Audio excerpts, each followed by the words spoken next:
Buenos días, hoy vamos a tratar el marco del estado de excepción frente a la pandemia llamada COVID-19 en nuestro país, Colombia. ¿Considera usted que el estado de emergencia en torno al COVID-19 ha tenido repercusión en los sectores más vulnerables? Claro que sí, estos sectores vulnerables son los que más, misma palabra lo dice, han sido vulnerados, ya que tienen características por su exilio, por su marginación, tienen carencias en los servicios públicos, entre otras cuestiones que hacen infeliz su vida. Además, esto lo podemos definir por el enfoque que se le está dando al gobierno. El gobierno está impartiendo ayudas, auxilios económicos a todos estos sectores vulnerables, pero ¿realmente se está haciendo? No, claro que no. Se está disfrazando en forma de biopolítica, ya que con el respaldo de medios de comunicación masivos tales como noticieros y canales de televisión, se está manipulando esta información y se está creando una información muy de fiar. Entonces, esto se puede regular por un orden social o una economía, o un equilibrio social, para no tener situaciones ingobernables. Entonces, esto se caracteriza principalmente por lo que pasa en la ineficacia simbólica del discurso jurídico o de poder por parte del Estado. Promete, predica, dice, pero no cumple con estos auxilios, ya que más del 100% que se entrega de estas ayudas, solo se entrega el 40, 30%, donde está el otro 60 y 70%.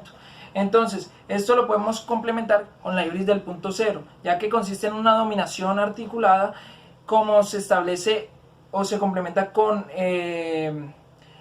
el libro de Boaventura dos Santos, Epistemologías del Sur, en el cual consiste en que el capitalismo va a trascender como sistema que rige en todo este estado.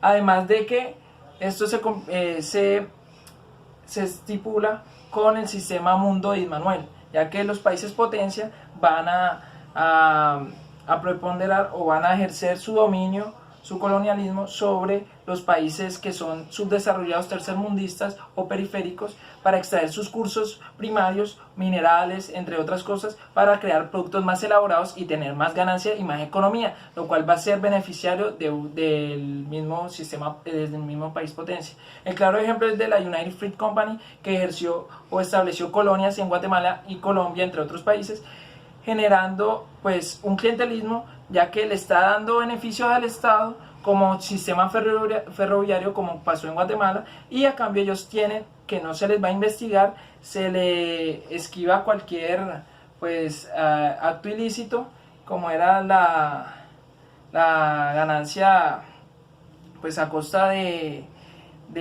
malos registros económicos, etc. Entonces aquí se establece una teoría del dominio en el cual hay un dominante, o sea el gobierno, y el dominado, nosotros, la población, y se está introduciendo una epistemología. Esto traduce a un neoliberalismo, ya que es una impartición de una idea nueva en cuanto a un sistema como el capitalismo.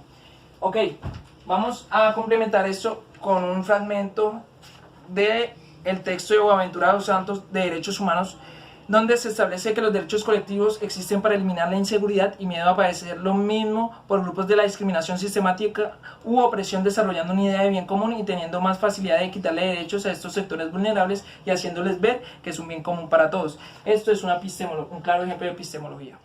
De acuerdo a su criterio, los derechos humanos se respetarán en torno al marco de excepción que se plantea por instancias gubernamentales. Claro que no. Lo que se está haciendo es implantar un hiperpresidencialismo que consiste en que el presidente adquiere facultades administrativas para legislar, lo cual legisla derechos y decretos que van a regir durante todo este estado de excepción y pueden prolongarse. Pero aquí se está perdiendo facultades de la rama legislativa, ya que no puede establecer artículos, y esto por la colapso. Y el sistema judicial también por parte de la Corte Constitucional, cual ve todos estos decretos y estipula si los puede tumbar o los puede derogar o si no. Entonces, o declararlos inconstitucionales. Entonces, vamos a basarnos en el núcleo de ordenamiento positivo que estableció Santo Tomás de Aquino, en el cual dice una vigencia que es establecida por el ente competente, el cual es el presidente, la validez, el cual se centra en el centro, que es la pandemia, y la eficacia, el cual es el torno a que no se exponga la gente y no se expanda el virus.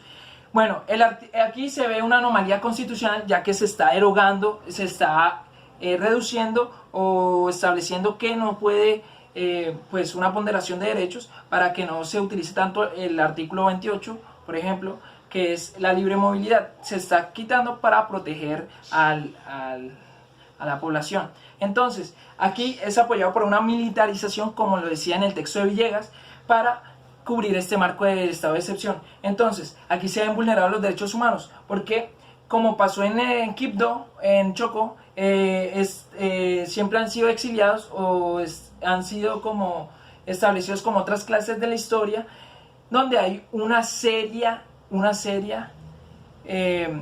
pues evidencia de que es un clasismo. ¿Por qué? Porque la evidencia de que hay una evidencia de colonialismo, ahí lo podemos ver comparado con el libro del fracaso de la nación por Alfonso Múnera. Entonces, el artículo 7 dice que se respetarán las etnias y pues en teoría afrocolombianos, en cual también pasa en Cartagena. Muchos de estos sectores no se están respetando y no se les están brindando ayuda, ni se les están brindando auxilios, ni se está viendo una evidencia de que se está ayudando. Entonces se está quebrantando y ellos tienen que salir a buscar qué comer y no los dejan. Es una clara violación a los derechos humanos. Entonces esto es articulado por un elitismo. ¿Qué pasó con este elitismo? ¿Elitismo por qué? Porque las sociedades más imponentes, todo lo que maneja así, son beneficiados por un clientelismo, también acá se ve presentado, y esto ejerce una violencia simbólica en todo lo que es congraciado con la raza, en el ejemplo de Cartagena y el Chocó. Y eso se puede traducir como otras voces de la historia. ¿Cuál es el fondo de la exclusión social que sufren los grupos más marginados? ¿Se trata de una mala administración constitucional? Claro que se trata de una mala administración constitucional, debido a que no se están tomando las formas las mejores formas para tratar este estado de excepción. Tal como pasa, el derecho a la movilidad puede ser limitado, pero hasta un punto. Tanto así para no dejar salir un fin de semana a comprar los implementos necesarios, no. Entonces, hay una gran corrupción dentro de todo este fondo, ya que se están robando como pasa con el PAE, el programa de alimentación para los menores, no se está brindando todo esto y se destaparon muchos casos de corrupción de que se estaban robando dineros provenientes de este programa.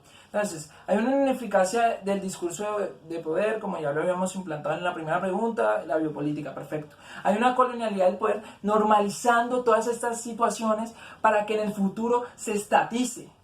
En el futuro no se hable de ello y se tenga desconocimiento. Entonces, hay una gran percepción por el concepto de Buenaventura, en el cual dice así: la injusticia cognitiva, no hay peor injusticia que esa, porque la injusticia entre conocimientos es la idea de que existe un solo conocimiento válido producido por perfecto conocimiento con gran medida en el orden global que llamamos la ciencia moderna. Es decir, estos grupos que están siendo exiliados necesitan contar su historia para tener una concepción visual e ilustrarse y poder decir: este gobierno no está haciendo bien las cosas. El ejemplo es de los indígenas. Los indígenas están sufriendo, se están muriendo y no están teniendo servicios de salud.